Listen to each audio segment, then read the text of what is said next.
El 30 de julio se conmemora el Día Internacional de la Amistad, una iniciativa impulsada por el doctor paraguayo Artemio Bracho. En un evento donde se rindió homenaje al creador de esta fecha tan importante, su hija Patricia Bracho señaló que como paraguayos debemos seguir cuidando este legado. Estamos custodiando su legado, es un legado tan importante, tan caro a mis sentimientos como hija.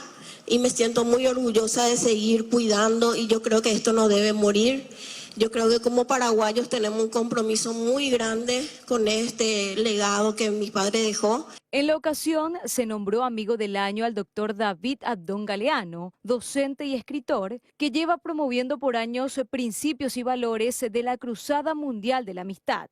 El doctor Bracho concibió esta idea, como bien mencionaba Mario Milciades, en un lugar muy retirado del Paraguay, en el Chaco, y continuó con ese proyecto, con esa idea fuerza que finalmente, bien decía la doctora, 50 años después se coronó, se concretó al reconocerse este día como un día mundial, una celebración demasiado importante que nos invita a todos a volver a ese punto del cual nunca tenemos que salir, nunca tenemos que abandonar, que es la humanidad.